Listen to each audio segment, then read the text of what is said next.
Metroid Prime 3 Corruption was released for the Wii in 2007 and developed by Retro Studios. After releasing 2 Metroid Prime games to critical acclaim, Retro had made a name for themselves as the developers that revitalized the Metroid franchise.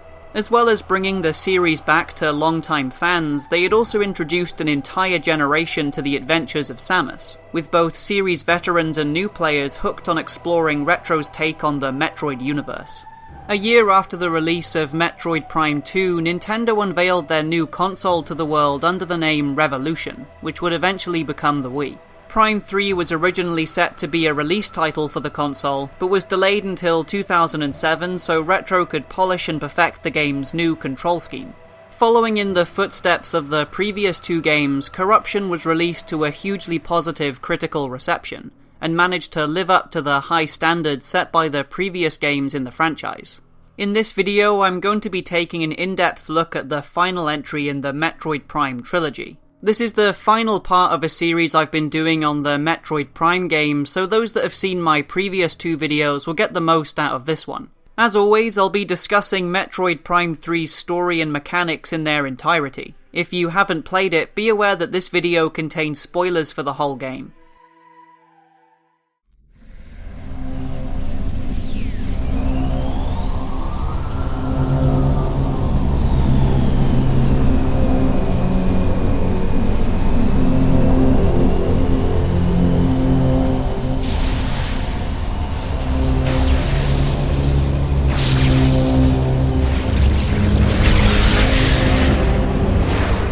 After a brief cutscene suggesting that Dark Samus is somehow back from the dead, the game opens with Samus waking up from stasis inside her ship, with a Galactic Federation fleet dominating the scenery. The player assumes control almost immediately, and you're free to take a look around for a few moments before being asked to punch in an identity code, allowing you to interact with the ship's various buttons and switches. Radio frequency and transmit your identity code. We are standing by. As a Metroid fan, these first few minutes had me smiling from ear to ear. Samus' ship is an iconic symbol of the franchise, and to finally get a good look at its interior and play around with it for a few minutes is a wonderful bit of fanservice. Once the Federation confirms the ship as Samus, she's cleared to land on their flagship, the GFS Olympus.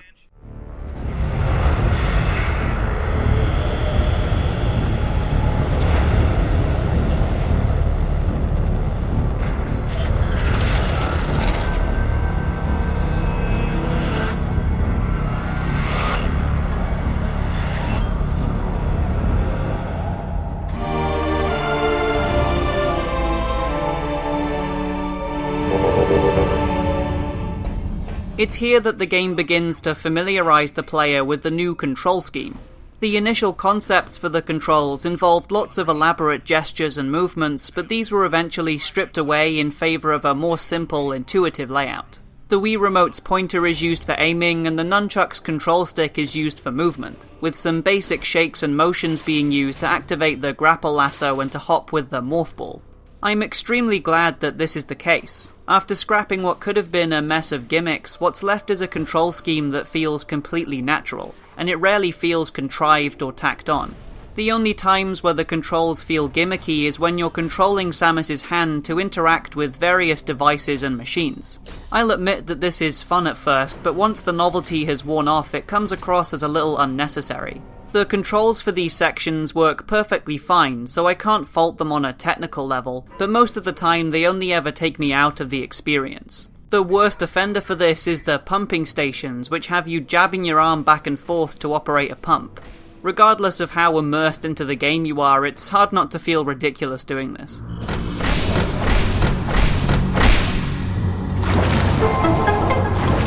Retro have included a few options that let you tweak the controls, so if they don't feel right at first, chances are there's a setup that fits your preference. There's a choice between 3 sensitivity settings, and these not only adjust how sensitive the pointer is, but also alter the dead zone in the center of the screen that affects when the camera begins to move. I know a good amount of people swear by the advanced setting, but I personally prefer the default standard option. Advanced offers more accuracy by way of a more sensitive pointer, but the camera's dead zone is extremely small, which means it's always moving. It's one of the very few times I felt nauseous playing a video game. I find that the standard option has a perfectly tuned sensitivity. It's precise enough to provide reliable and accurate aiming, but not so precise that every twitch of the wrist moves the crosshair. This comes at the small price of having to move the pointer closer to the edge of the screen to turn around, but I got used to this after a few minutes. The basic option makes the camera dead zone ridiculously large. I suppose this might appeal to someone who's never touched a Wii game before, but I find it difficult to imagine anyone using this setting. Turning with this option is incredibly slow and clunky to the point of being completely impractical. Having said all of this, I'm not sure why the pointer sensitivity and dead zone settings are tied to each other. If you could change these independently, it would widen the scope of customization, and when it comes to controls, the more options the better. As well as the sensitivity settings, there's also the option to choose between lock-on and free aim targeting. Lock-on will target enemies the same way it did in Prime 1 and 2, and with free aim you can still lock onto enemies, but you're able to move the crosshair outside of the target reticle whilst keeping the initial target as a focus. In the previous two Prime games, combat was heavily reliant on locking onto enemies since the single stick movement didn't allow for free aiming whilst moving. Prime 3's pointer controls allow for fluid, constant free aim, which can make combat feel more skill-based. It also provides some good opportunities to make the enemies more interesting to fight. Certain enemies require the use of free aim to hit their weak spots, and these stand out to me as the highlights of the game where combat is concerned. I'd go as far to say that I prefer some of the mini-bosses, such as the Metroid Hatchers and Berserkers, over the game's main boss fights because of how they implement free aiming into their mechanics. That's not to say that the main boss fights don't utilize free aim, but the mini-bosses use it particularly well. Call me a traditionalist, but I prefer to play using the lock-on option. It's a reliable way to dispatch of the basic cannon fodder enemies, and the fights that need the use of free aim have it enabled regardless of what your current setting is. It's nice that Retro included the option to switch between the two. It offers a way to increase the level of accuracy needed if you feel the classic lock-on makes combat too easy. Whichever setting you choose, using the Wii pointer to aim makes the combat much more fast-paced and energetic than the previous games. Even though I adore the simple but well-executed shooting in Prime 1 and 2, it takes a while to adjust to their relatively slower combat after playing with Corruption's fluid aiming. So I think it's safe to say that Prime 3's controls turned out incredibly well. It's been said by the developers that this was the most challenging aspect of Prime 3's development, taking a full year to make and perfect. That's a huge amount of time spent on the controls alone, but it definitely paid off. Corruption's motion controls are some of the best on the console, and the increased accuracy provided by the pointer is a perfect fit for the game's first-person perspective. The game does a good job of introducing the player to the controls in a way that doesn't feel overwhelming. The GFS Olympus is a considerably less tense and foreboding setting compared to the openings of Prime 1 and 2, but it's a good environment to ease the player into an entirely new way of playing the game. It's also nice to see how Samus spends her downtime in between missions. Every game in the series up until this point presented you with Samus's mission almost immediately, but this opening gives a bit more insight into the life of a bounty hunter in the Metroid universe. The Olympus is a place made to feel safe and secure, but by no means unprepared. Soldiers stand guard in front of most of its doors, and instructions and warnings are constantly played over an intercom, always audible as you walk through its neatly constructed metal hallways and corridors. It's a significant shift in tone for the series, but it's executed fairly well, and it feels appropriate for a place where bounty hunters would go to collect new missions and rewards. After wandering through the Olympus for a few minutes, we're soon introduced to Admiral Dane and 3 other bounty hunters, Gore, Rundus and Gandreda, in a fully voice-acted cutscene. This is the first game in the entire series to have a voice cast, and it was a bold move by Retro that I think ultimately works in the game's favour. Initially, I was skeptical about voice acting in a series that prided itself on quiet immersion and atmosphere, but fortunately the actors deliver their lines well, and it gives a bit more personality and depth to their characters. Ah, an organic supercomputer. Fascinating. I'm particularly fond of the way the Aurora units speak. Their voices have a very human quality to them, but their deliberate and slow delivery keeps them feeling robotic. They have this cold and calculated tone that never conveys panic or distress, and it's hard to imagine an artificial intelligence speaking any other way. Unchecked, this corruption could spread to the entire galaxy. Although they only ever help Samus, there's something sinister about the way they talk, and you wouldn't be blamed for suspecting that they have ulterior motives. After all, it wouldn't be the first time a giant brain in a jar has made an enemy of everyone's favourite bounty hunter. I do have some reservations with how often these things talk to you throughout the game, but I'll touch on that later. I'm relieved that Retro decided to forego giving Samus a voice. Although Corruption's cast of characters provide more of an excuse to have her speak now than ever before, it would have been strange having her talk after spending the last 2 games in silence. Like I mentioned in my Prime 2 video, Samus's personality is conveyed through her body language in cutscenes as opposed to voice acting. This leaves just enough room for the player to form their own impression of what she's like and how she thinks, and it's a perfect example of a silent protagonist done right. Once you've been acquainted with Admiral Dane and the 3 bounty hunters, it's not long before the Olympus is attacked by space pirates. Samus is ordered to get to her ship and fly to the nearby planet Norian to defend the Federation stronghold from the pirate assault. The following few minutes are standard tutorial fare, with the game explaining how to use the target lock-on and Morph Ball, as well as demonstrating how the new controls feel in combat. This all culminates with a fight against the Berserker Lord, which involves you shooting its orbs of phazon back towards it to shatter its armor. There's a few of these to fight throughout the game, and like I mentioned earlier, they make great use of the free aim controls. They work well as a first boss encounter too, demonstrating that you'll need to use free aim to defeat certain enemies and bosses. With the Berserker defeated, Samus can safely reach her ship and fly to Norian.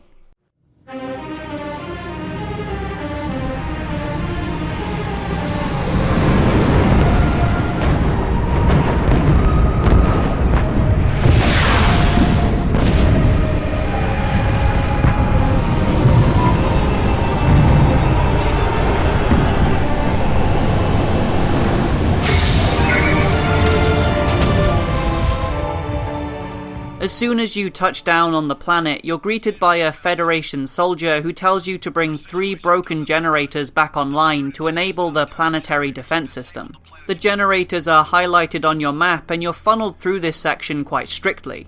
In retrospect, the openings of Prime 1 and 2 were extremely linear as well, but they managed to hide this by not overtly telling you where to go. Samus landed her ship, and from there it was up to you to push forward and explore, and the mysteries behind the research frigate and Planet Ether motivated you to investigate. Both of these openings had a strict path to follow, but it never felt like this because you were compelled to explore them yourself. Planet Norian's action-heavy set pieces and general tone don't really accommodate this kind of playstyle, but it's a shame that your objectives are so clearly defined from the word go.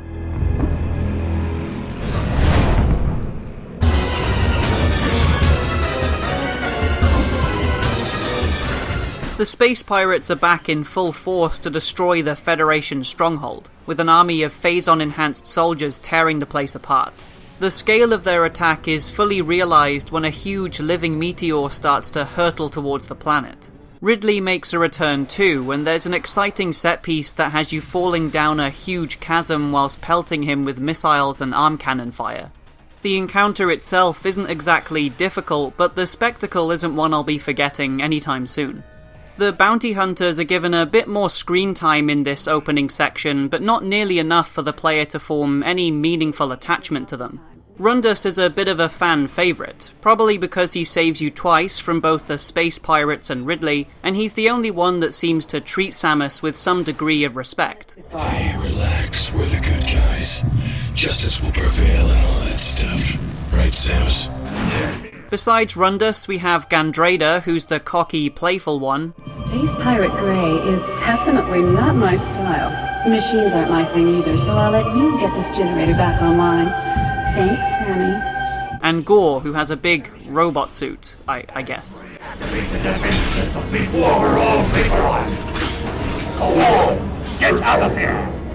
There are scan logs that give some backstory to the bounty hunters, but they don't actually interact with the player for more than a few moments. If more time had been spent developing their characters, it would have made fighting them as bosses later on much more meaningful. Once the 3 generators are back online, Samus joins the 3 bounty hunters to activate the defense cannon. Before they can bring the weapon online, they're attacked by a familiar foe.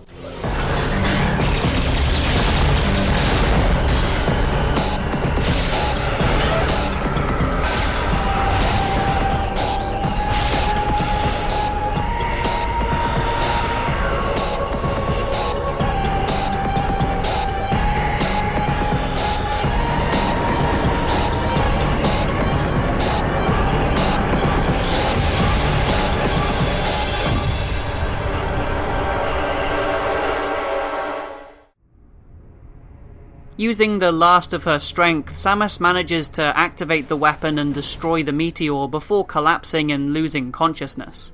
Interestingly, she doesn't lose her upgrades this time, even though getting hit with a huge blast of phazon is probably the most legitimate excuse so far for her suit to fail. Both Prime 1 and 2 took away your abilities in the intro to serve as motivation to explore, but neither game did it quite right. Retro seemed to have solved this problem by omitting it entirely, and I think it was a good decision. It makes the transition into the main game smoother, and the player doesn't feel hindered or cheated in any way. She's coming too. Can you hear me, Samus? Vital signs are stable. Welcome back, Samus. You've been asleep for quite some time. Upon waking up on the Olympus a month later, Samus is told that her body is now producing phazon. She can harness this power by entering hyper mode, an enhanced state where her weapons deal significantly more damage at the cost of health. This is a mechanic that I love the idea of. Every shot you fire in hyper mode takes away a unit of health, and if it were any other game, this would create some interesting dilemmas. The problem is that it doesn't really mesh well with how Metroid games are designed. More often than not, enemies will drop health upon dying, so any health lost using hyper mode is refunded almost immediately. The reward far outweighs the risk, so instead of a mechanic that could make combat more interesting, we're left with a win button. Hyper mode goes through enemies like a hot knife through butter and completely trivializes most of the boss fights. I decided to try and challenge myself by defeating bosses without hyper mode, but their health goes down incredibly slowly. So it's a choice between ridiculously easy boss fights or ridiculously tedious ones. There's no challenging middle ground. In what I assume was an attempt to balance things out, hyper mode will start to corrupt Samus if you spend too long using it, eventually leading to a game over. Turns out that this is actually hugely beneficial, and it only makes the mechanic more powerful. In this state, Samus generates phazon automatically, and if you manage it properly, you can extend the amount of time you can use hyper mode by 25 seconds. You'll be forced to use up one health tank, but it's nothing shooting a few containers won't solve.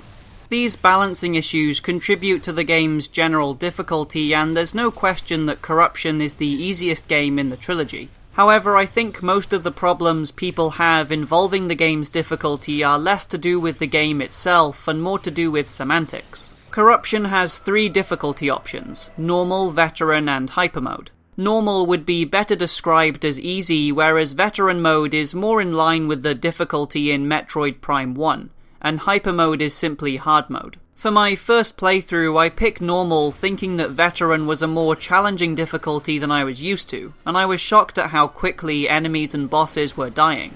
It wasn't until I came to review this game that I tried veteran, and although the game is still pretty easy on that mode, I think it offers the best challenge of the 3 options. The lower difficulty was a direct response to critics who found Echoes too hard, but I'd argue that Retro went too far in the opposite direction. When they started to develop Metroid Prime 1, they analysed the difficulty of previous Metroid games and noticed that you're never worried about your health until you reach a boss fight. They realised that this was a huge element of Metroid's core gameplay. After all, the player should never be afraid to explore in a game all about exploring. It's for this reason that I feel Prime 1 has the perfect difficulty. Enemies weren't so easy as to be trivial, but they were tough enough to give some resistance and add tension to wandering around Talon 4. Corruption puts almost all of its focus on its world and not enough on enemy difficulty, which results in environments that are great to walk around in but filled with creatures that are mostly a mild annoyance at best. Enemies in a Metroid game don't need to be difficult, but in Prime 3 they barely pose a threat, which is a shame given how fluid the combat feels.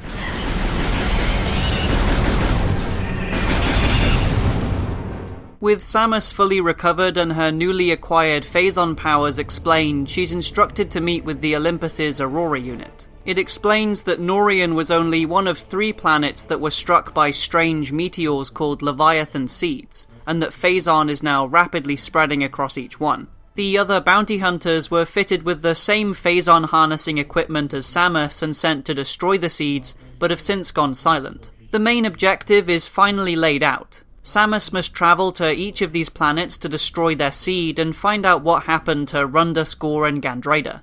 Instead of being set on one interconnected planet, Corruption spreads its major areas across 3 different planets, which makes the game feel much more segmented and divided than its predecessors. This structure has its problems, but there's one major benefit that leaves me feeling conflicted. Corruption has the most diverse set of environments in the trilogy, and the segmented structure is the main component of this. Since each area is on a completely different planet, the developers aren't restricted by environmental consistency.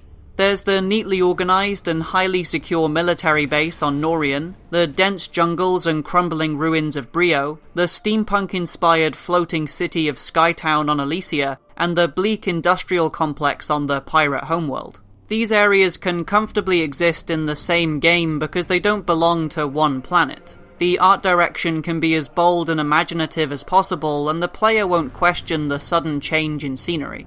The major drawback of this structure is that it could be argued that exploring an interconnected world is a huge part of what makes Metroid games so intriguing. Learning the ins and outs of a big map creates a sense of familiarity and closeness to the game world. As you grow to know each area and discover shortcuts, the anxiety of exploring a big, unknown space decreases. It's a subtle but incredibly potent form of player empowerment. Of course, you do become familiar with each of Corruption's planets, but the fact that they're spaced apart takes away that sense of interconnectivity that makes Prime 1 and 2 so special.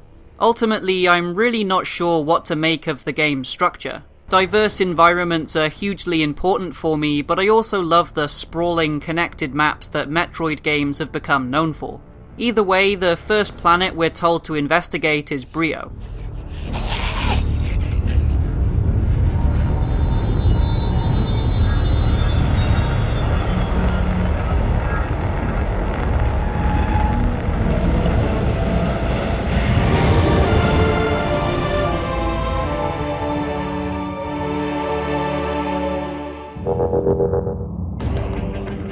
An ancient conflict has turned the once peaceful and idyllic planet of Brio into a crumbling wasteland, with one half completely scorched by the sun and the other left to freeze in darkness. A small part of the planet remains a dense and lush jungle, with the ruins of elaborate stone buildings and structures serving as reminders of the creatures that called this place home. A few moments after you first land here, you're contacted by the Aurora unit, who explains that the Leviathan is protected by a shield, and that you'll need to take out its 3 generators. On a first playthrough, you wouldn't be blamed for assuming that this is how every planet would play out. I remember feeling concerned that the game had adopted the same predictable structure of Prime 2, but thankfully this isn't the case. Each planet's Leviathan has a shield, but the way you go about destroying it is different each time.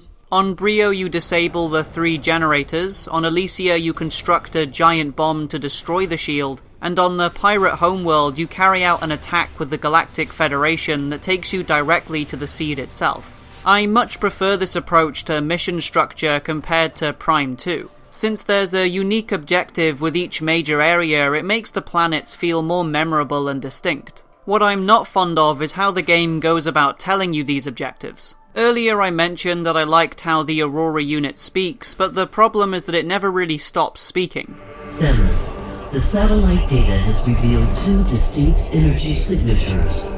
Samus, your highest priority is to get Skytown's Aurora unit back online. Samus, Gandrada's communication capsule has has revealed additional information concerning the pirate facility. Samus, we just received very abnormal readings from your life support systems. Are you okay? The first two Prime games had a fairly unobtrusive hint system that nudged you in the right direction, but here in Corruption, all of your objectives are relayed to you by the AU. I find that this heavily detracts from the atmosphere and you never feel truly alone. The suspense of exploring an unknown area is drastically reduced when the AU can chip in at any moment. Anyway, after some exploring on Brio, you'll soon encounter Rundus, who's become completely consumed by Phazon.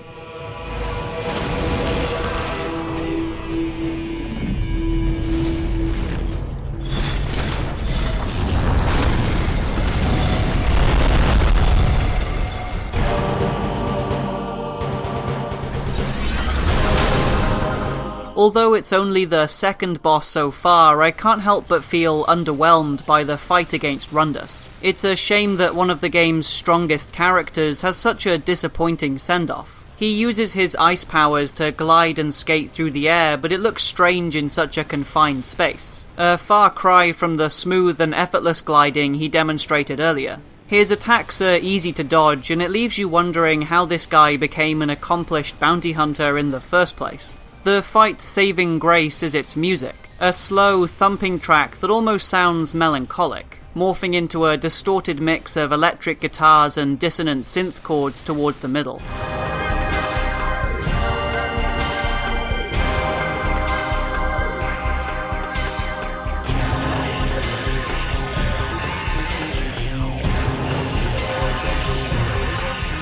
The mechanics for this fight are simple enough. Stun Rundus with the power beam, rip off his armor with the grapple lasso, and damage him with hypermode blasts. Hypermode makes short work of Rundus, taking about 2 minutes to drop his health to 0. Once he's been defeated, he meets a pretty gruesome end at the hands of his own ice powers.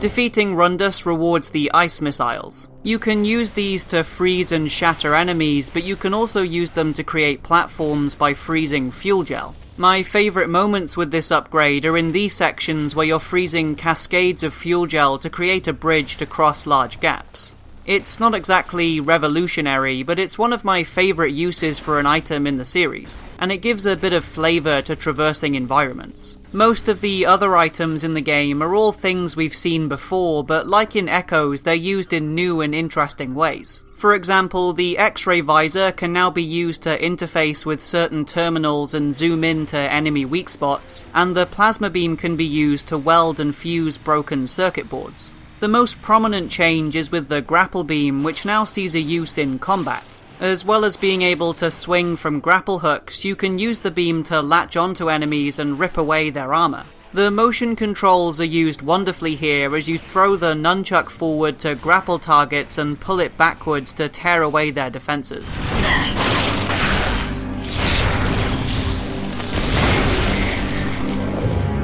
The items that haven't been used in some new way have received some general polish, such as the Morph Ball, Screwattack, and Seeker missiles. The biggest change to the Morph Ball is that you can now flick the Wii Remote to make it jump instead of using bombs. This makes the Morph Ball sections much more fast-paced and fluid, especially when you're backtracking. The Spider Ball remains completely unchanged from Prime 2, which is by no means a bad thing, although there's one moment where it reaches greatness and never goes back there. There's a complex Spider Ball track in the Hall of Golems on Brio that requires you to double bomb jump onto another railing, and this is the only instance in the entire game where you need to do this. Echoes saw the brilliant incorporation of the boost ball into these puzzles, and Corruption could have brought even more depth with the double rail jumps, but it never goes near this concept more than once. The Screwattack returns from Prime 2, also unchanged, but there's a lot more opportunities for wall jumps this time. This was a mechanic that I fell in love with in Echoes, so it's great to see it used more often. Switching to the Screwattack remains seamless and intuitive, and wall jumping feels surprisingly comfortable in a 3D space. The motion controls breathe new life into the Seeker missiles, which were far too slow and clunky to use in combat in the previous game. With the new free aiming, it's simply a case of holding the missile button and moving the crosshair over targets. You don't have to stop in your tracks to use them, which makes them much more viable tools to use in frantic combat. So even though most of these items have been used before, the new applications and polish keep them feeling fresh. Instead of feeling like rehashed content, I get the impression that Retro were trying to get the most out of these older ideas. Now that Rundus is defeated, all that's left to do on Brio is destroy the Leviathan shield generators, and to do this you'll need missiles for Samus's ship. In the previous games, the ship served as a stationary save point that you'd occasionally stop by to recharge your health and ammunition. Here in Corruption, it plays a bigger role in regards to gameplay. You can use it to destroy large obstacles and move heavy objects to solve a few puzzles, and it's a wonderful inclusion. It makes sense that a resourceful bounty hunter such as Samus would use her ship to carry out her missions. It can also be used to do bombing runs in combat, although you wouldn't be blamed for completely forgetting about this feature. You can only do this in a select few areas with open spaces, and it's never essential, although I can only see this as a good thing since combat is easy enough as it is. Since this feature is barely used, the ship missile expansions you can find feel like wasted space. It's always disappointing to backtrack to an area only to find it contains a ship missile.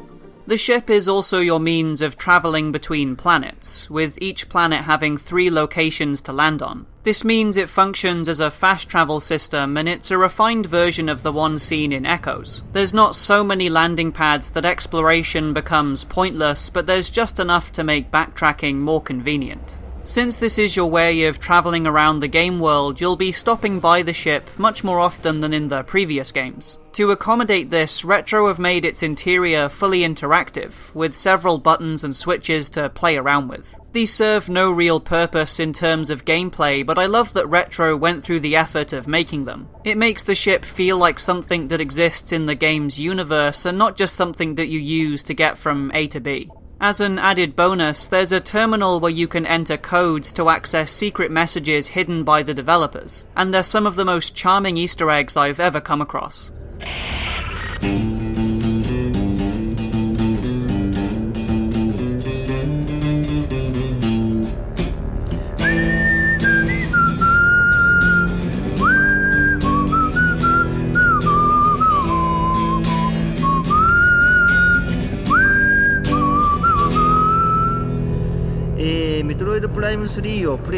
Once you've found the missiles for your ship, you can destroy the generators keeping the Leviathan seed protected. With its shield down, it's time to enter the seed itself.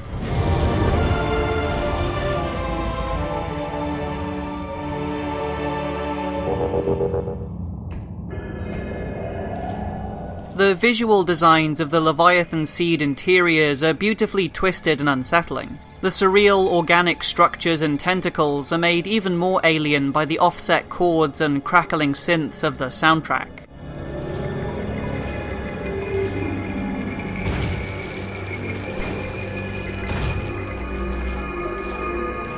The networks of giant neurons and synapses that pulse with blue phazon really drive home the idea that the Leviathans are living, breathing creatures, and Samus is literally going into the belly of the beast to destroy these things. Standing at the center of Brio's seed is Moganar, an ancient stone golem that's now controlled by phazon.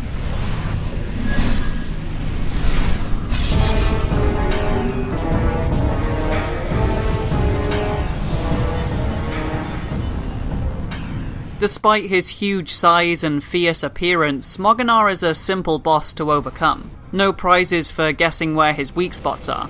He's a good test of the skills you've learned up until this point, although it's not so much challenging as it is drawn out. His red orbs take a lot of punishment before breaking, so most of this fight is spent dodging slow projectile and shockwave attacks whilst mindlessly shooting at his weak points. Things get shaken up slightly when you need to use the Morph Ball to break the phazon growths on his feet, but it never evolves past that point. Something I only discovered on this recorded playthrough is that you can freeze his mouth with ice missiles, leaving him vulnerable for a few seconds. This isn't mentioned anywhere in his scan data, so it's a neat secret for those that think outside the box. Besides that though, there's nothing remarkable about Mogana, which is a shame given his intimidating visual design. A huge phazon-corrupted stone golem promises an interesting fight, but sadly it doesn't quite deliver on that promise. Once you've overloaded the golem's 3 cores, he explodes into a burst of phazon, exposing Samus to even more corruption.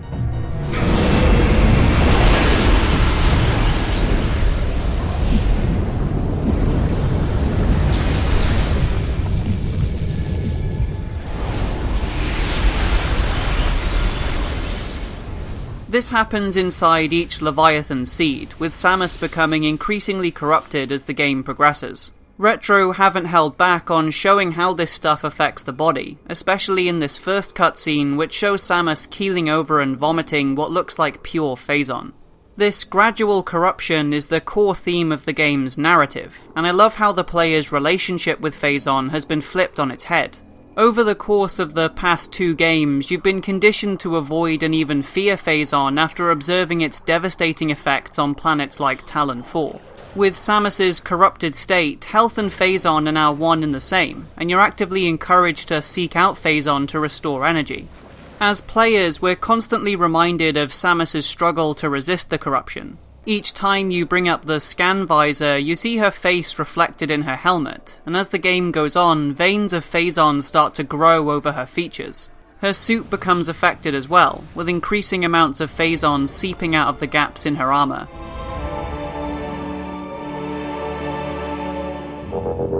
Seeing how Samus reacts to corruption in these Leviathan cutscenes creates an interesting dilemma.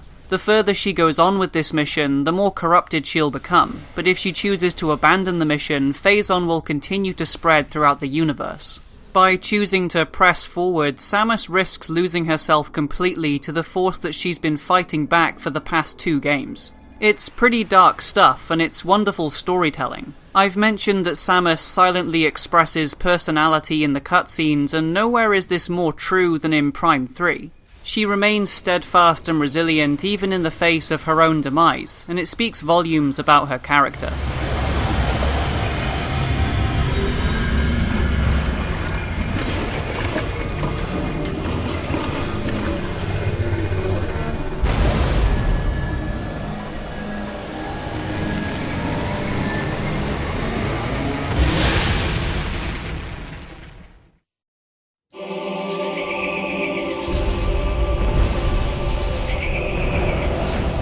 With Brio's Leviathan seed destroyed, the planet is saved from further phazon corruption. It's time to head off to the next planet, Alicia.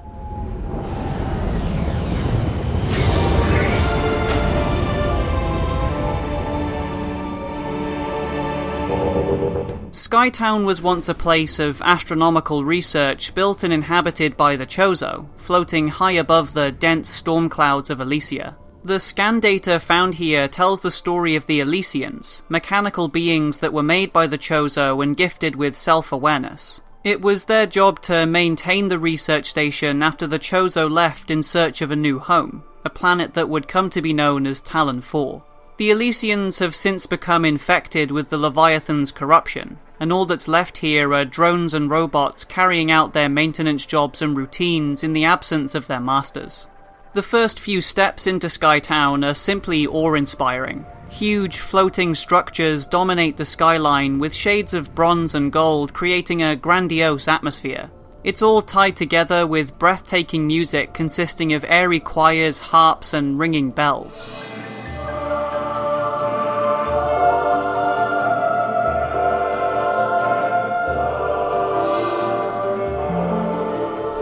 A nice touch here is that much of Skytown's architecture is heavily reminiscent of the various Chozo structures on Talon 4.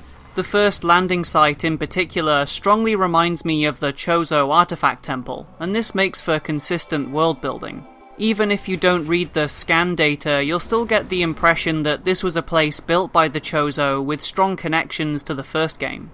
I don't think I'm alone in saying that Skytown is one of the most impressive looking areas in the game, if not the whole series. With the more powerful hardware offered by the Wii, it comes as no surprise that Prime 3 is the nicest looking game in the trilogy. Retro really pushed the console to its limits, and although the Wii's technology doesn't stack up to its contemporaries, the fantastic art direction more than makes up for this. The Prime games seamlessly mix realistic elements like the lighting and textures with the more stylized designs of the 3D models and creatures. This combination makes for environments and creatures that feel believable, and the more stylized elements help the graphics stand the test of time. The first Prime game still looks great even 15 years after its release, and the same holds true for Prime 2 and 3.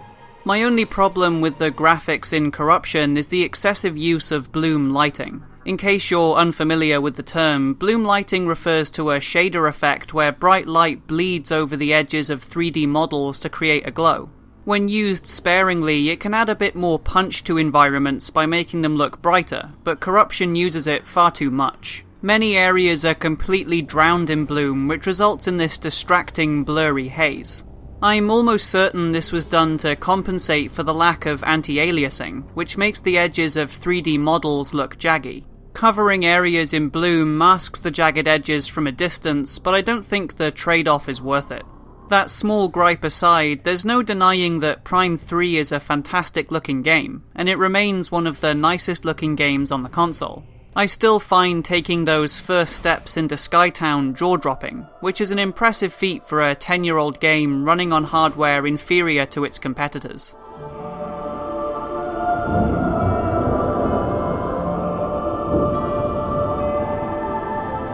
Your first objective here is to find and repair an Aurora unit that's been infected with phazon, and it's here that a corrupted Gore shows up and severs the AU from Skytown's network. You'll need his plasma beam to repair the damaged circuit boards, although it doesn't look like he's in the mood for sharing. Finding Gore isn't difficult, with your ship's computer blaring alerts that it's taking heavy damage, leading you right to him. The fight with Gore is just as easy as the fight with Rundus, but it at least feels more involved and fast-paced, with quick thinking and movement counteracting his brute force.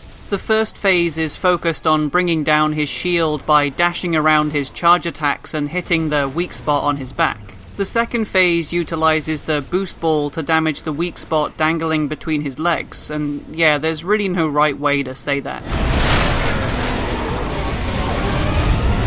It's by no means a challenging encounter, but it keeps you moving and dashing around the arena, and the frantic battle music complements the quick pace of the fight. Once he's taken enough punishment from Samus's hypermode attacks, Gore's battle armor is destroyed and he finally submits, with Dark Samus claiming his body.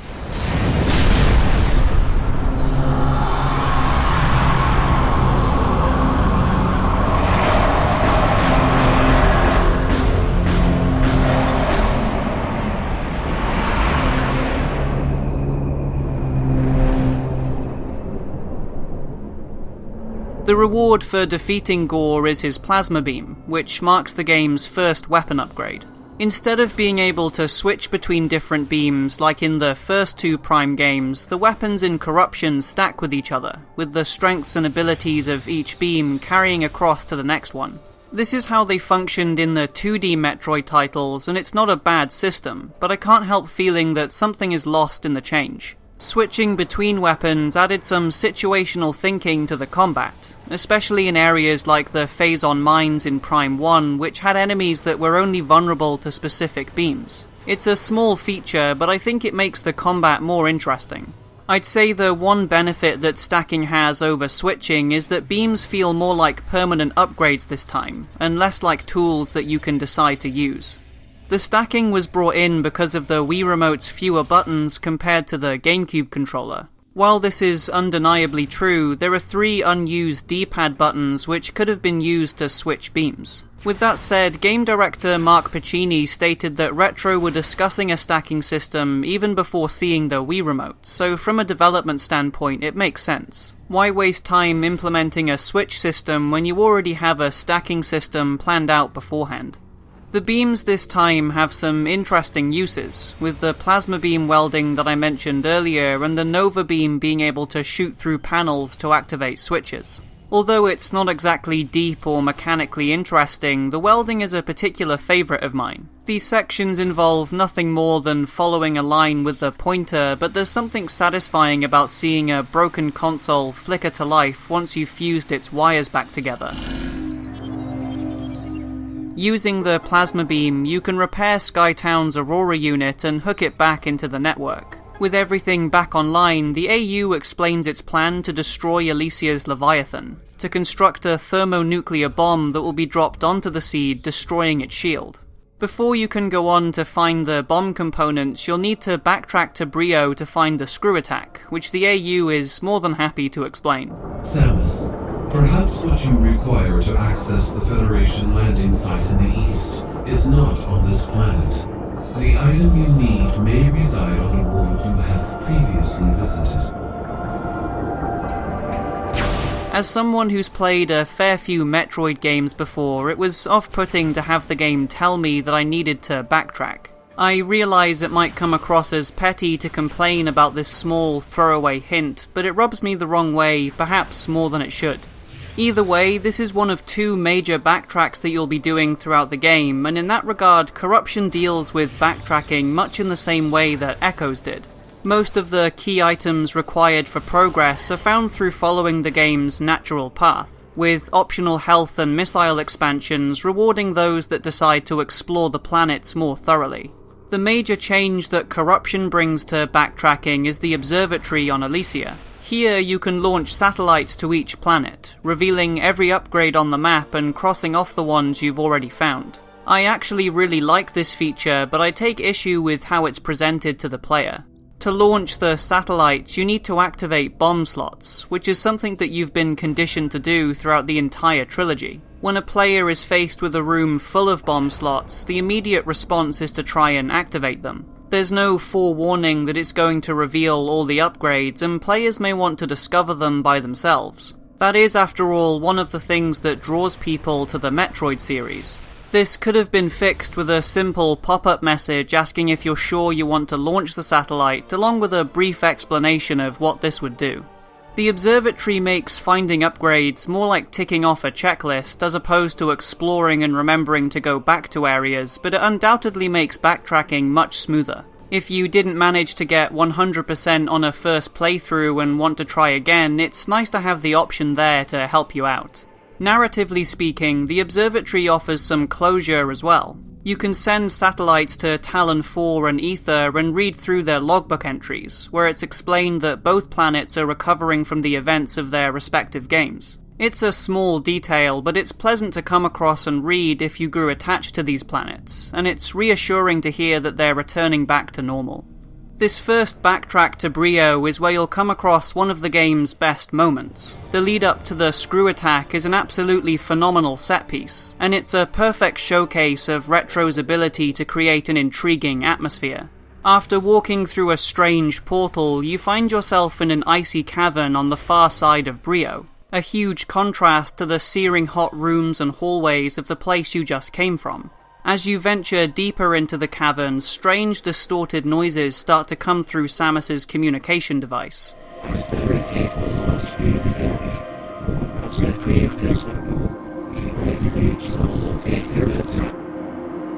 You then walk into a room with 2 large statues of a Chozo reaching out to a stone golem, with snowflakes slowly falling through the air.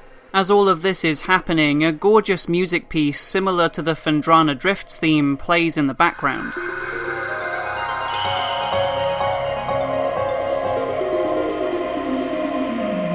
This is a moment that always sticks out to me whenever I think of Metroid Prime 3. It's one of the few points in the game where you feel truly isolated, and you're able to enjoy the mysterious and compelling atmosphere all the more for it.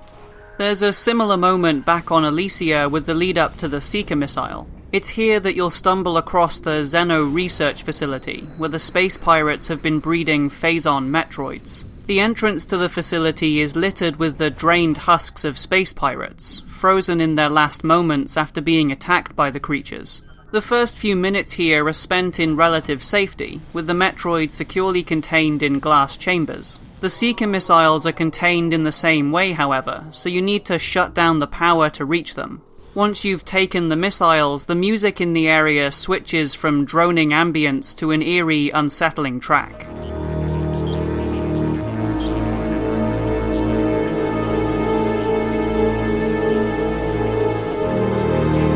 The walk back through the facility is extremely tense, with the laboratories plunged into darkness. Since there's no power, the containment fields have shut down, and the facility is now swarming with Metroids.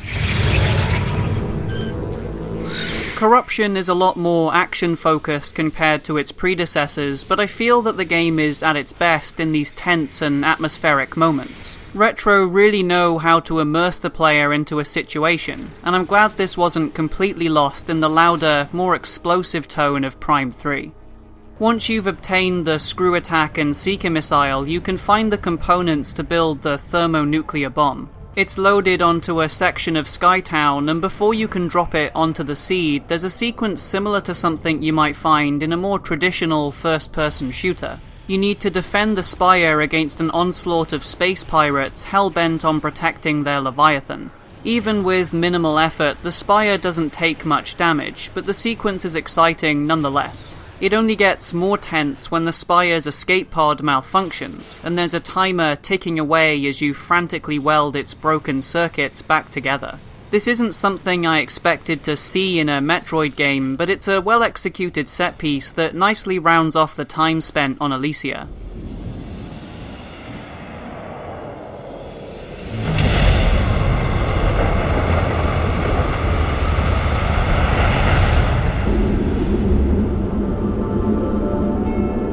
With the shield destroyed, you can now enter Alicia's Leviathan, where a corrupted Elysian drone waits at the center.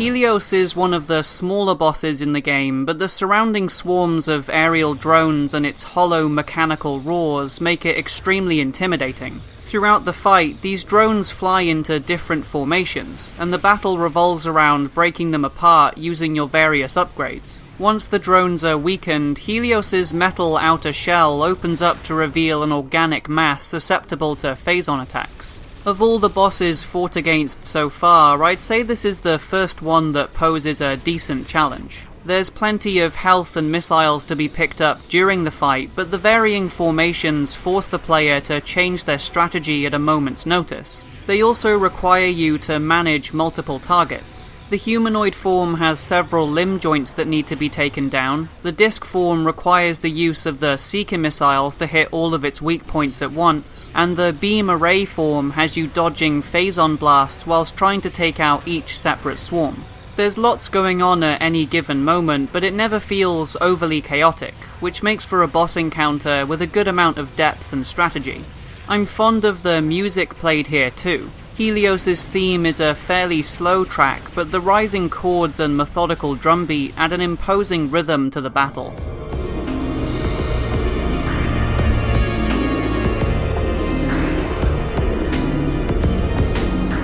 Defeating Helios ensures the destruction of Alicia's Leviathan, and Skytown can begin recovering from its corruption. Only one Leviathan remains, and it resides on the distant space pirate homeworld.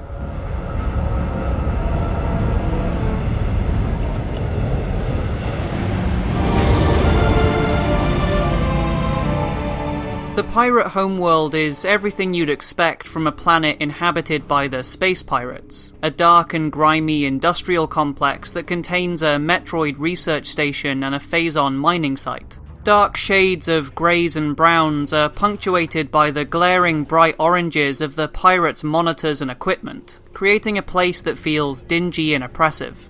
The scan logs here reveal Dark Samus's involvement with the space pirates. After consuming most of their phazon and destroying a third of their crew, the pirates now hail Dark Samus as a savior and a liberator, treating her like a god. Through phazon corruption, she's twisted the minds of the pirates and created an army hell-bent on carrying out her goal, to spread phazon throughout the entire universe. There's a heavy focus on using Morph Ball tunnels to move around the pirate homeworld, and for the first few minutes it feels as though you're sneaking through the pirate base right under their noses. This stealthy approach makes a lot of sense. It would be unwise for Samus to march into a base full of phazon-enhanced pirates acting under the will of Dark Samus herself. The first upgrade you'll find here is the X-ray visor, which makes a return from Prime 1. Unfortunately, this is the only visor upgrade you'll find throughout the game, and it's disappointing that Retro didn't explore the concept any further. If you watched my Prime 2 video, you'll know that I absolutely loved the Echo visor. It took the idea of altered perception and ran with it, and I was excited to see how Retro would take this further in the third game. I'm not disappointed that there's only one visor to find in Prime 3, but I'm disappointed that it's one we've already seen. With that said, the X-ray visor is just as polished, if not more so, than in Prime 1. Using it to interact with the space pirate terminals and to target enemy weak points is a nice extension of its original purpose, and I have a soft spot for the X-ray effect on Samus's armor. It's a lot more pronounced this time, with Samus's bones glowing a bright red to make them stand out against the dark blue filter. Shortly after finding the visor, you're contacted by a Federation trooper who explains that he's escaped space pirate capture, and that he knows how to bypass the planet's caustic acid rain. This of course turns out to be Gandrada, and this could have been an interesting little twist if they kept it going for a bit longer. It's something you'll see coming from a mile away, but Retro could have had you doubting yourself if the soldier teamed up with you for a bit. After spending some time as your ally and maybe helping you get the hazard shield upgrade, the reveal could have come out of nowhere and toyed with your expectations. One thing I will say is that I love the voice acting of the soldier before the reveal. He has the voice of every other Federation soldier in the game, but there's a slight hint of Gandrada's cockiness underneath the delivery. It's subtle, but it's a nice touch. If you can acquire one of these shield units, you could probably make it to the seed. Lucky for you, I've seen... As it stands though, I think that the twist is revealed too soon, although the cutscene that introduces the corrupted Gandrada is pretty fantastic.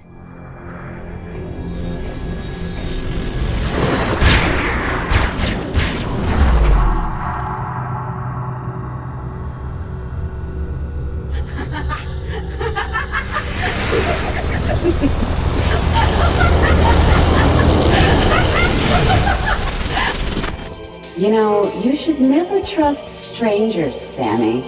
This is gonna be fun. Gandrada is my favourite bounty hunter fight, mostly because she shows real prowess in battle. Fighting her feels like you're up against someone who's experienced in their field, and she's the only one of the three that seems to be skilled in combat. She's agile and quick, effortlessly flipping and jumping around the arena and constantly avoiding incoming attacks. Gandrada's central gimmick is her ability to shapeshift, and over the course of the fight, she assumes the forms of enemies you've previously fought against, including the bounty hunters and even Samus herself. This is a trope in many other games, and it's one that I'm quite fond of. It's a good test of your ability, and it's a reminder of all the challenges you've overcome so far. It's something typically reserved for the end game, but after a string of disappointing boss fights, it's a welcome challenge. What interests me most about this fight, however, is the cutscene that plays when she's defeated. Pay close attention to how Samus reacts here.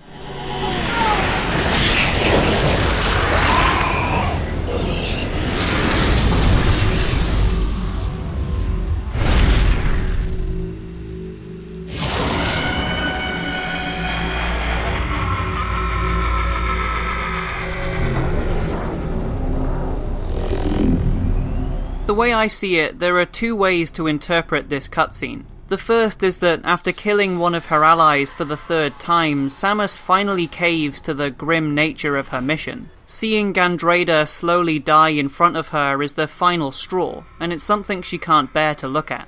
Personally, I see it this way. She only reacts when Gandrada turns into a copy of Samus. From Samus's perspective, this is the first time that she's seen how corrupted she's become. She finally gets a glimpse of the phazon seeping out of her suit. Not wanting to see herself succumbing to corruption, she looks away in fear of herself. Whichever way you spin it, seeing Samus react like this is shocking. This is a person who's been nothing but calm and collected throughout the whole series, even up against seemingly insurmountable odds. To see her look away from an enemy for the first time communicates just how dire the situation is. Gandrada leaves behind the grapple voltage, allowing you to siphon energy to and from certain devices. This is used to access the Spider Ball back on Alicia. Once you've obtained the Spider Ball, the journey back to your ship features one of the best Spider Ball puzzles in the trilogy. It's a spectacular section that has you clinging to the side of one of Skytown's floating spires, and everything the Spider Ball can do is demonstrated to the player in the space of about 2 minutes. Like in Prime 2, Corruption utilizes the Spider Ball wonderfully, and there's a good number of complex puzzles that test your skill with the mechanic. There's even a callback to the giant magnetic pillar from Prime 1. I would have loved to have seen more use out of the double rail jump that I mentioned before, but either way the Spider Ball remains one of my favourite upgrades in the game. With the Spider Ball, it's time to return to the pirate homeworld where you can now collect the Hazard Shield and Nova Beam. Getting the Nova Beam is a personal highlight for me, with a frantic battle taking place inside a giant mechanism designed to harvest phazon. The beam itself is being used to smash rocks to pieces, before switching to a tractor beam that sucks in the chunks of phazon left behind. Hordes of space pirates fill the room, desperately clutching to the edges of the floor when the tractor beam activates. To destroy the machine, you need to shoot the pirates until they lose their grip, sending them hurtling into the mechanism and jamming it open. With the way it's presented, it's effectively a boss battle without a health bar, and it's easily one of the best moments on the pirate homeworld. The Nova Beam is a high-frequency weapon capable of penetrating phazon, and it's used in conjunction with the X-ray visor to activate hidden mechanisms beneath phazon plating. It's the final upgrade you'll find, making it the most powerful beam in the game. Its high damage is conveyed well with its sound design. A fully charged shot is accompanied by a thick, weighty pulse noise, and it feels great to fire. With both the Hazard Shield and Nova Beam, you have the means to disable the Space Pirates' defenses, leaving the base wide open for the Galactic Federation. Once they've secured the area, Admiral Dane arrives with the soldiers needed to carry out an assault towards the Leviathan. This leads to another more traditional FPS section that has you tearing through the space pirate base and defending a group of demolition troopers. It's an action-packed few minutes that become surprisingly tense, especially if you're trying to save as many troopers as possible. If a soldier dies, there's a blood-curdling scream over Samus's communication systems, which adds to this feeling of a climactic assault. The pirates are throwing everything they've got at you, with everything from standard pirate foot soldiers to jetpack-using aero troopers and berserkers. It culminates with a battle against a squad of space pirate commanders, in a last-ditch effort to protect their Leviathan seed. Like the ending set-piece on Alicia, this all feels slightly out of place in a Metroid game, but it's at least executed nicely and it has its intended effect. Once the commanders are defeated, the way to the seed is opened, and all that's left to do is to destroy it. Standing at the center of the Leviathan is Ridley himself.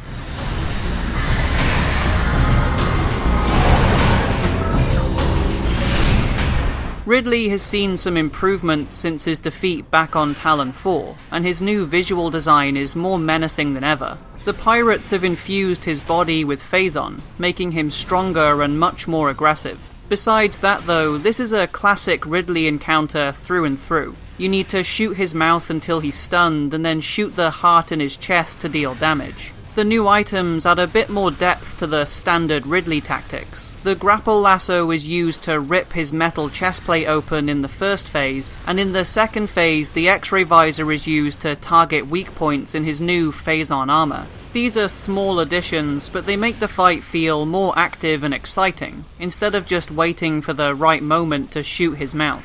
I much prefer this fight with Ridley compared to the one in the first Prime game. On Talon 4, the real meat of the battle was in the final phase where he took the fight to ground level. Here in the Leviathan, the battle starts with Ridley on the ground, and I think it's much better for it. It feels more up close and personal this way, and it makes sense given his phazon-induced aggression. Instead of trying to tackle Samus from safer, higher ground first, he immediately dives into battle with a flurry of swipes and breath attacks. It's in the final phase that he starts to fly, distancing himself from Samus when his health is almost depleted and desperately bombing the arena from above. The pace of this fight is more in line with what I'd expect a battle with Ridley to be like, and defeating him feels like you've overcome a genuine challenge. Once you've dealt with Ridley, Samus destroys the space pirate's Leviathan seed, and the spread of corruption across the solar system is finally stopped. Upon leaving the pirate homeworld, the AU contacts Samus and details her final mission, to destroy the source of the Leviathan attacks. To do this, you'll need a command code which can be found on the GFS Valhalla, a Galactic Federation vessel that recently fell into space pirate hands. To get to the command code, you'll need to find energy cells that are found on each of the planets you visited, and this is where the endgame scavenger hunt begins. The previous two Prime games dealt with this in two very different ways. Prime's Chozo artifacts were undeniably a roadblock, but I felt they were executed fairly well. Prime 2's Sky Temple keys, on the other hand, were an absolute chore to find, and the final section of the game felt sluggish. I really wasn't sure what to expect with Prime 3's take on this, and to be honest, I was expecting the worst. As it turns out, this is one of my favourite sections in the game. Retro took what could have been a frustrating backtracking section and executed it fantastically. The cells aren't something that's introduced at the last minute this time. Instead, you gradually build up a small supply of them as you progress through the game. When you reach this point, you'll have at least 3 cells regardless of how much exploring you've been doing because they're directly integrated into the story. You need to remove 1 on Brio to power down a shield preventing access to a crucial part of the map, 1 to power down a containment field in order to get the Seeker missiles on Alicia, and 1 to shut down the fans blocking your way on the pirate homeworld. This helps to streamline the scavenger hunt, and it's much less frustrating when you're guaranteed to have at least a few of the cells anyway.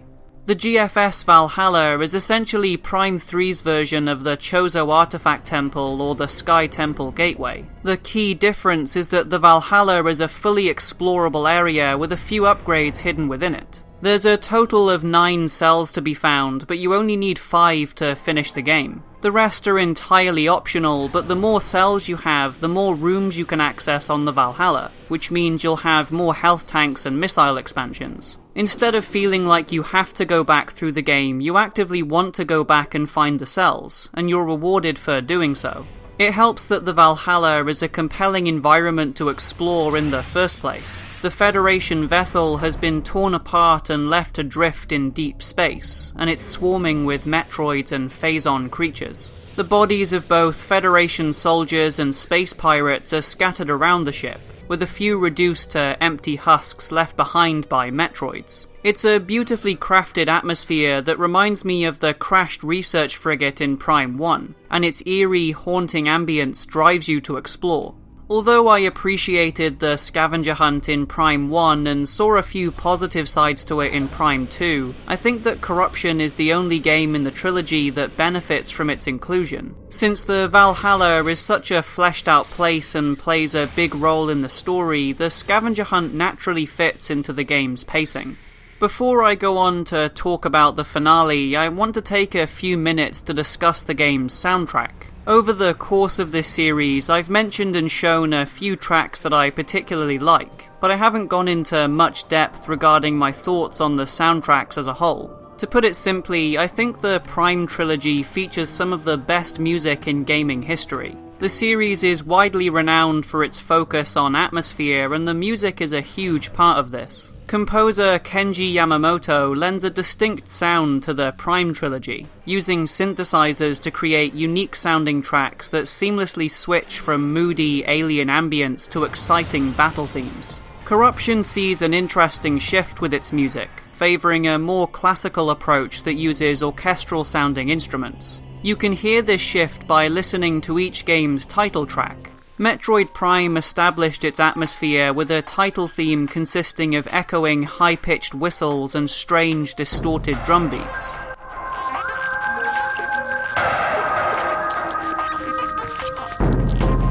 Metroid Prime 2's title theme conveyed a darker, grittier tone using electric guitars layered with choirs, alongside the high-pitched notes of the previous track.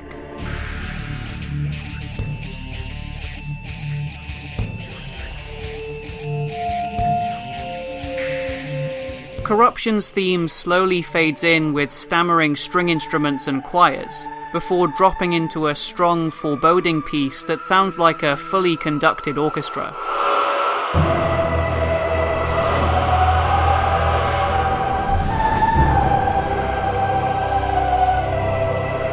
There's a number of examples that showcase this new sound besides the title track, such as Gore's battle theme and Brio Jungle, but to me the most prominent is the Galactic Federation battle theme, a low, rumbling chorus of trumpets and string instruments.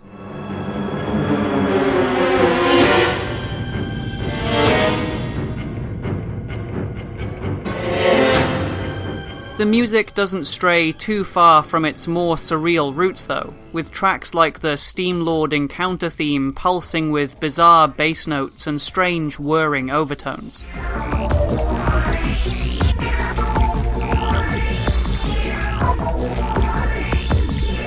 Now, it wouldn't be a Prime soundtrack without some musical callbacks, and the most obvious example is with the Pirate Homeworld theme, which is a reinterpretation of the Criteria Space Pirate theme from Super Metroid. This track takes an already threatening and ominous piece of music and lowers the tempo, adding a thick layer of tension to exploring the space pirate stronghold.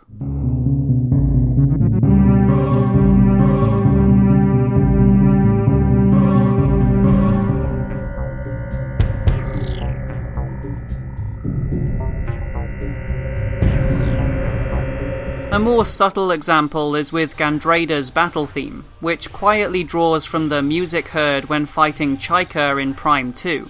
This one can be hard to hear at first, but once you know what you're listening for, it's unmistakable. Here's a sample of the Chaika boss music.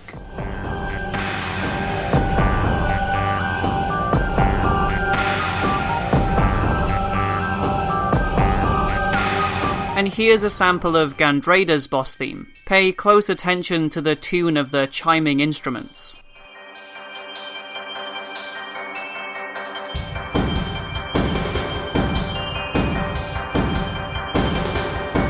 This wasn't something I picked up on until listening to the soundtrack on its own, and it's a wonderful callback to one of the best bosses in the trilogy. It fits with the mechanics of Gandrada's fight as well, with both bosses shifting through different forms throughout their battles. Ultimately, Corruption's music may have a different sound compared to the previous games, but it's still unmistakably Metroid. Whilst I love the grimy, industrial feel of the other two soundtracks, I think the focus on orchestral elements complements the imposing, desperate tone of Corruption's narrative. So with the command code recovered from the Valhalla, the Federation can open a wormhole to the source of the Leviathan attacks and phazon itself, the sentient planet Phase. Emerging from the wormhole, the Federation fleet is met with resistance from space pirate forces. As headstrong as ever, Samus flies straight towards the planet whilst the Federation holds back the pirate assault.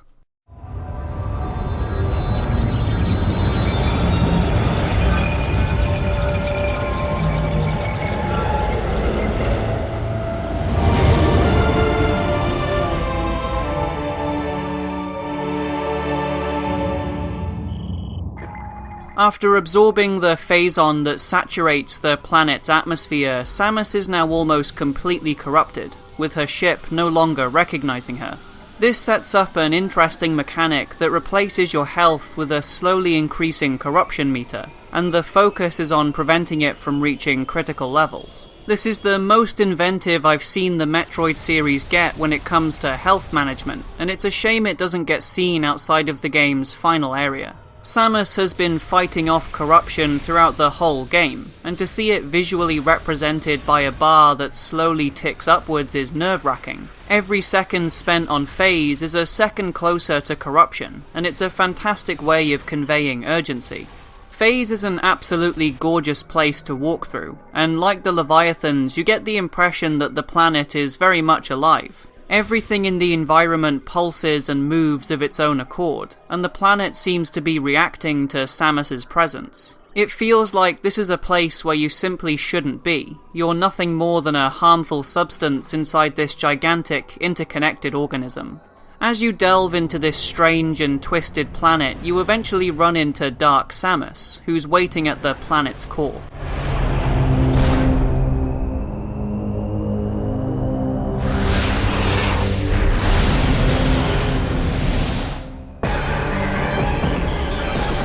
The bulk of this boss fight is similar to the Dark Samus encounters in Prime 2. There's not a specific weak spot to reveal or exploit, and it's a simple case of dealing as much damage as possible and avoiding her attacks. The main difference here is her ability to create echoes of herself that join the fight, working together to bring Samus down. The increased number of targets definitely makes the fight feel stressful at first, but they're easily defeated, which makes them more of a nuisance than anything else. The music playing throughout the fight is a more aggressive, intense version of the Dark Samus theme from Echoes, a medley of sirens, low piano notes, and screeching drum beats.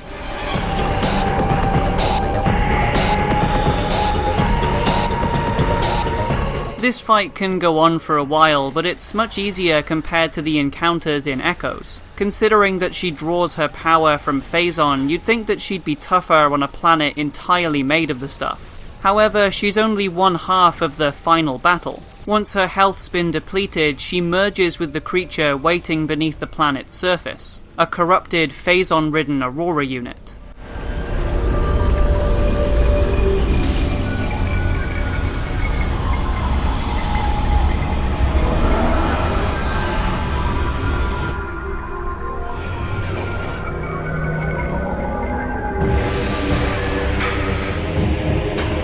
Using its highly advanced biotechnology, this stolen Aurora unit is directly hooked into phase, and behaves as its command center. At the start of this video, I mentioned that I found something sinister about the Aurora units, and this holds true in its visual design. It looks a bit more threatening and angry compared to its non-corrupted counterparts, but generally it's expressionless, which I think makes it more creepy.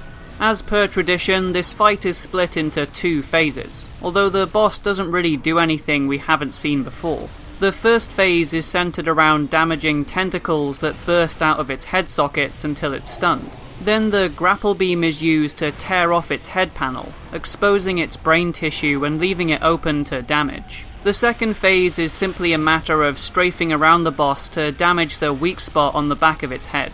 There's a few tense moments, like when it sends out Dark Samus echoes, but it's by no means a compelling encounter. It's just another boss in Metroid Prime 3. There's nothing here to make it feel like a climactic final battle.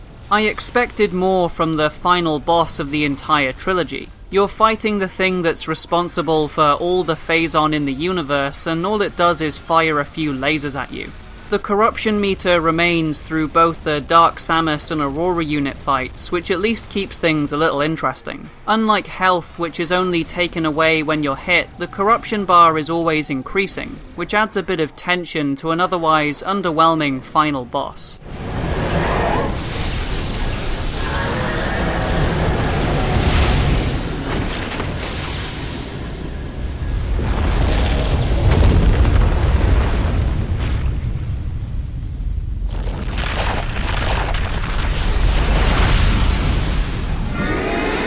Once the Aurora unit's defeated, it implodes, leaving a crippled Dark Samus to a similar fate. With its central command system destroyed, phase begins to collapse, taking all the phazon in the universe with it. The phazon crisis is finally over, and the events of the Metroid Prime Trilogy are drawn to a close. Against all odds, Samus emerges from the wormhole completely intact and fully restored from her corruption. She gives Admiral Dane a respectful thumbs up and delivers one final transmission before signing off.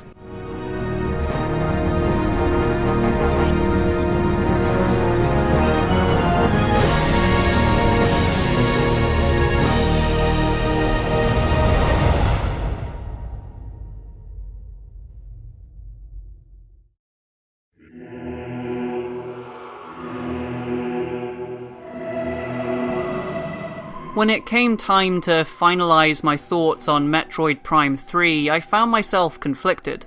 Narratively speaking, I think that Corruption is a fantastic ending to the trilogy. In the lead-up to the game's release, Retro stated that Prime 3's story was about closure told against the backdrop of an epic struggle, and to that end I'd say they achieved their goal. The events of Corruption neatly tie the previous two games together, and explain the origins of the Meteors and Phazon. The scan logs talking about Talon 4 and Aether offer a small but powerful bit of closure as well, and it's great that you finish the trilogy with the knowledge that your efforts haven't been in vain.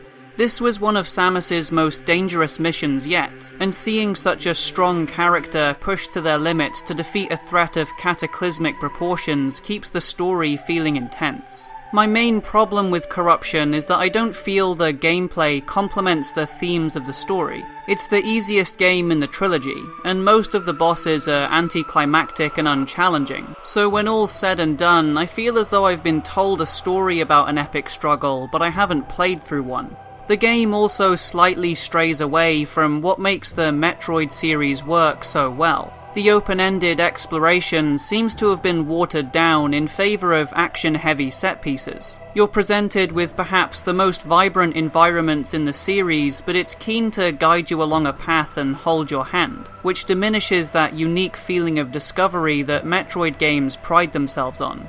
I'm tempted to say I'm left feeling unfulfilled, but I don't think that does the game justice. It's by no means a bad game. In fact, it's pretty excellent. It took previously clunky elements like the scavenger hunt and reworked them completely, leaving much of the game feeling refined and well made.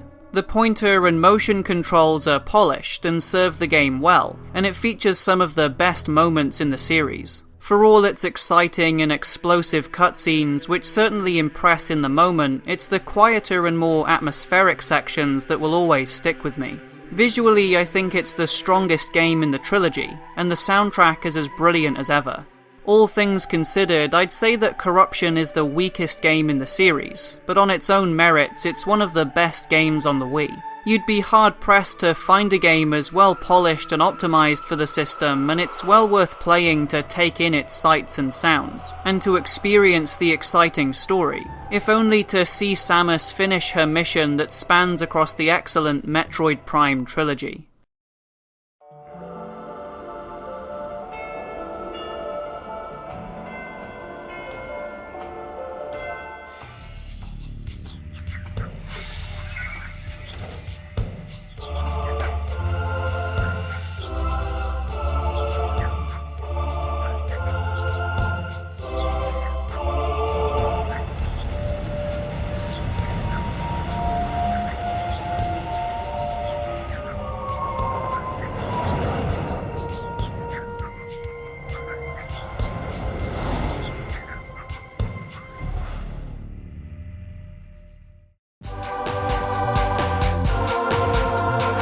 And that brings me to the end of this review series on the Metroid Prime games. It's taken quite some time, but I hope you've enjoyed revisiting these games as much as I have.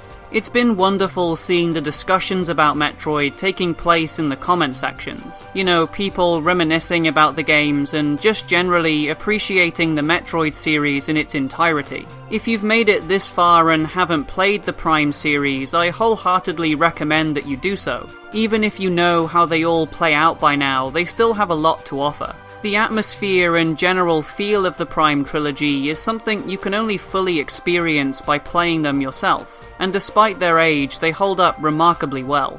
Thank you so much for watching. As always, I hope you've enjoyed, and I'll see you guys next video.